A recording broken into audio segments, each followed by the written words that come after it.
নমস্কার বন্ধুরা, আজ আপনাদের শোনাবো সত্যজিৎ রায়ের ছোট গল্প অক্ষয় বাবুর শিক্ষা।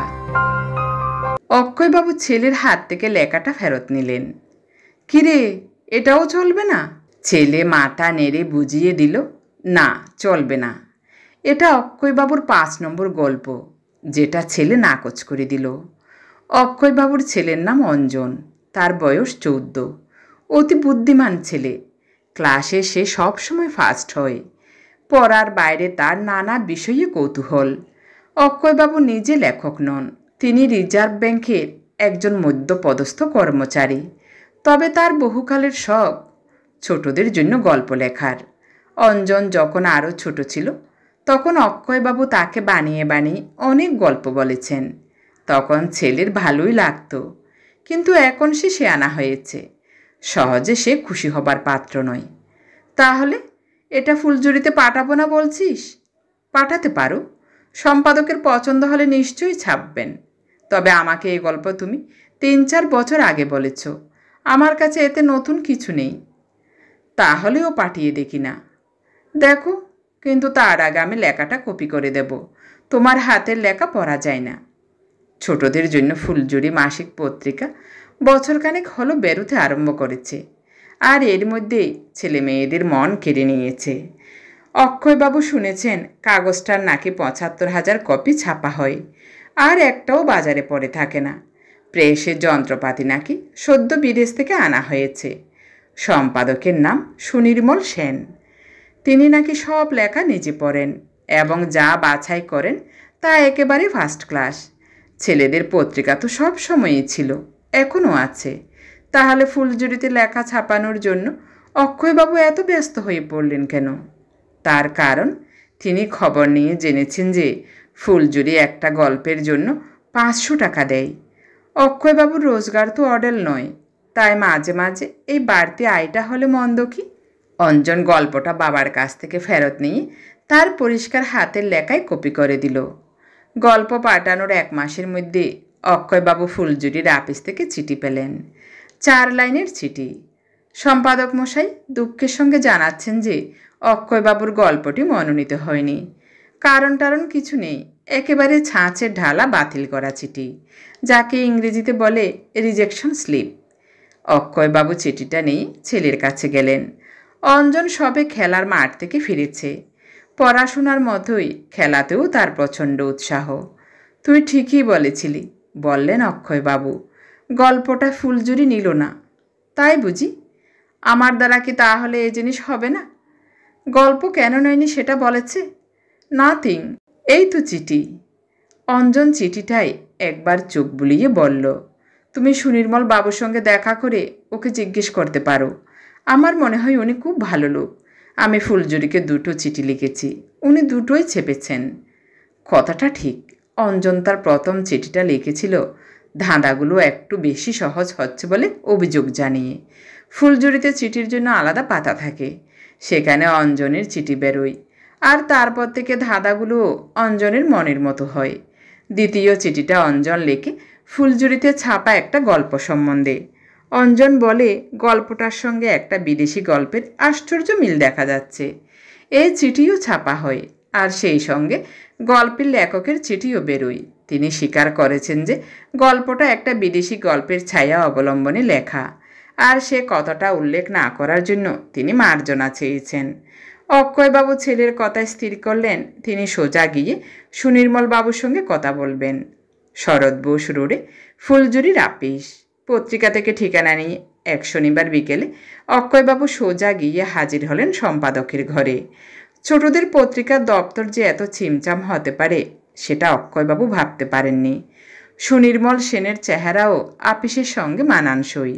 বছর 30-35 বছর, ফর্সা রং, চোখ দুটো বেশ জলজলে। বসুন। সুনির্মল বাবু তার উল্টো দিকের হাল ফ্যাশনের চেয়ারটার দিকে হাত দেখালেন। অক্ষয়বাবু বসলেন। আপনার পরিচয়টা? অক্ষয়বাবু নিজের নাম বললেন এবং সেই সঙ্গে বললেন যে তিনি সম্প্রতি অপরাধ নামে একটি ছোট গল্প ফুলঝুরিতে পাঠিয়েছিলেন, সেটা মনোনীত হয়নি বলে তাকে জানানো হয়েছে। হ্যাঁ, মনে পড়েছে, বললেন সুনির্মল বাবু। কিন্তু গল্পটা কী কারণে বাতিল হলো সেটা যদি বলেন তাহলে ভবিষ্যতে সুবিধা হতে পারে। সুনির্মল বাবু সামনে ঝুঁকে দুহাতের কোনোই টেবিলের উপর রেখে বললেন, দেখুন অক্ষয়বাবু, আপনার মুশকিল হচ্ছে কি, আপনি যে আজকালকার ছেলে মেয়েদের মন জানেন তার কোনো পরিচয় আপনার গল্পে নেই। আমার কাছে সেকালের বাঁধানো সন্দেশ মৌচাক আছে, তাতে যেরকম গল্প বেরোতো আপনার গল্প সেই ধাঁচের। আজকের ছেলে মেয়েরা অনেক বেশি বুদ্ধি রাখে, অনেক বেশি জানে, অনেক বেশি স্মার্ট। আমি 5 বছর স্কুল মাস্টারি করেছি, তখন আমি এইসব ছেলে মেয়েদের খুব ভালো করে স্টাডি করেছি। তাদের মনের মতো গল্প যদি লিখতে পারেন তাহলে তা নিশ্চয়ই আমাদের কাগজে স্থান পাবে। অল্প বিস্তর ত্রুটি থাকলে ক্ষতি নেই, সেটা আমি শুধরে দিতে পারি। সম্পাদকের এই অধিকারটা আছে, জানেন বোধহয়। জানি, মাথা হেঁট করে বললেন অক্ষয়বাবু। এরপরে আর কিছু বলার নেই, তাই অক্ষয়বাবু উঠে পড়লেন। বাড়ি ফিরে ছেলেকে ডেকে জিজ্ঞেস করলেন, ফুলঝুরিতে কার গল্প তোর ভালো লাগে রে? অঞ্জন একটু ভেবে বলল, দুজন আছে, সৈকত ব্যানার্জি আর পুলকেশ দে। অক্ষয়বাবু ছেলের বইয়ের তাক থেকে এক গোছা ফুলঝুরি নিয়ে গিয়ে নিজের খাটের পাশে টেবিলে রাখলেন। তারপর 7 দিন ধরে তিনি রাত্রে খাওয়ার পর এই 2 লেখকের একগুচ্ছ গল্প পড়ে ফেললেন। এদের গল্পের মেজাজ যে তার নিজের গল্পের থেকে সম্পূর্ণ আলাদা তাতে কোনো সন্দেহ নেই। এদের বিষয়ও আলাদা, ভাষাও আলাদা। অক্ষয়বাবু বুঝলেন যে তাকে বেশ কাঠকড় পোড়াতে হবে। প্রথমে তার নিজের ছেলেকে আরও ভালো করে চিনতে হবে। অঞ্জনকে তিনি চোখের সামনে বড় হতে দেখেছেন, তার সম্বন্ধে গর্ব অনুভব করেছেন, কিন্তু সত্যি কি ছেলের মনের খুব কাছে পৌঁছতে পেরেছেন? অক্ষয়বাবু মিনিট খানেক চিন্তা করেই বুঝলেন তিনি শুধু পারেননি নয়, সে চেষ্টাই করেননি। ছেলে ক্লাসে ফার্স্ট হয় এটা জেনেই তিনি খুশি। ছেলে কি দেখে, কি শোনে, কি পড়ে, কি ভাবে, এসব তিনি কোনোদিন জানতে চেষ্টা করেননি। 6 মাস অক্ষয়বাবু কোনো গল্প লিখলেন না। সেই সময়টাতে ছেলেকে আরও ভালো করে চিনে তিনি অবাক হয়ে গেলেন। অঞ্জন আধুনিক বিজ্ঞান সম্বন্ধে কিশোরদের জন্য লেখা বহু ইংরেজি বই কিনে পড়ে ফেলেছে। কম্পিউটারের সব খবর তার কাছে আছে। সৌরজগতের গ্রহগুলোর স্যাটেলাইট সম্বন্ধে যা জানা গেছে সব সে জানে। খেলার ব্যাপারেও অঞ্জনের সমান উৎসাহ। দেশ বিদেশের ক্রিকেট, ফুটবল, টেনিস, ব্যাডমিন্টন ইত্যাদির খেলোয়াড়দের নাম তার মুখস্থ। অক্ষয়বাবু খবরের কাগজের খেলাধুলোর পাতাটার দিকেই দেখেন না। অক্ষয়বাবু বুঝলেন এবার থেকে বেশ খানিকটা সময় দিয়ে তাকে তার ছেলের জগতের সঙ্গে পরিচিত হতে হবে। গল্পের প্লট ভাবা তিনি অবশ্যই এখনও থামাননি, কারণ ফুলঝুরিতে তার গল্প চেপে বেরিয়েছে এই স্বপ্ন তিনি এখনও দেখেন। একটা গল্পের আইডিয়া মাথায় এলেই তিনি ছেলেকে শোনান, কেমন হয়েছে বলতো? একটু একটু করে ইমপ্রুভ করছে, বলে অঞ্জন। অক্ষয়বাবু যে ক্রমশ তার ছেলের মনের সঙ্গে পরিচিত হচ্ছেন সেটা মাঝে মাঝে তার কথায় প্রকাশ পায়। যেমন একদিন তিনি রাত্রে খাবার টেবিলে বসে ছেলেকে জিজ্ঞেস করলেন, বেকার, ল্যান্ডন, ম্যাকেনরো এই 3 জনের মধ্যে তোর মতে কে শ্রেষ্ঠ? ম্যাকেনরো, বলল অঞ্জন। তারপর বেকার, তারপর ল্যান্ডন। আরেকদিন অক্ষয়বাবু জিজ্ঞেস করলেন, ফ্যাক্স কাকে বলে জানিস? জানি। কি বলতো? ফ্যাক্সের সাহায্যে পৃথিবীর যে কোনো জায়গা থেকে যে কোনো জায়গায় একটা কাগজে কিছু লিখে বা এঁকে পাঠালে সেটা 1 সেকেন্ডের মধ্যে পৌঁছে যায়। অক্ষয়বাবু বুঝলেন ছেলেকে নতুন কোনো জ্ঞান তিনি দিতে পারবেন না। তিনি যা জানেন ছেলে তার চেয়ে বেশি জানে। তবে এটা ঠিক যে তিনি ছেলেকে এখন আগে চেয়ে ঢের বেশি ভালো করে চেনেন। তাহলে কি আবার গল্প লেখা শুরু করা যায়? তিনি কথাটা ছেলেকে জিজ্ঞেস করলেন। অঞ্জন বলল, লেখো না, অবশ্যই ছাপার মালিক হলেন সুনির্মল বাবু। গল্প ভালো হলে উনি নিশ্চয়ই ছাপবেন। এবার না ছাপলে কিন্তু মরমে মরে যাব, বললেন অক্ষয়বাবু। অন্তত একবার সূচিপত্রে আমার নামটা দেখতে চাই। অঞ্জন কিছু মন্তব্য করল না। দিন 7 মাথা খাটিয়ে অক্ষয়বাবু ডান পিঠে নামে একটা গল্প লিখে ফেললেন।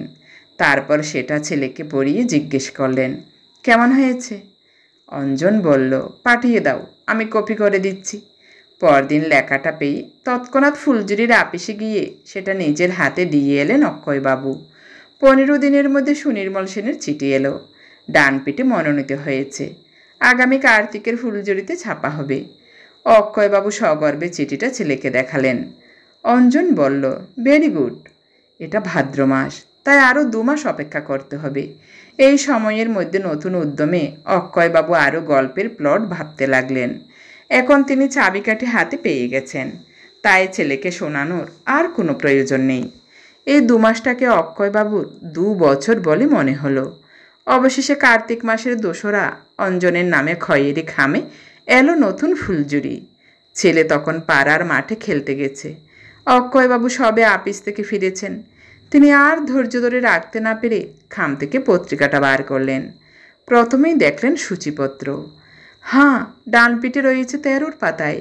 সেই পাতায় কাগজটা খুলে অক্ষয়বাবু দেখলেন পাতার উপর দিকে ফুলঝুরির আর্টিস্ট মুকুল গোস্বামীর কাজ, গল্পের নাম, লেখকের নাম আর গল্পের একটা ঘটনার ছবি।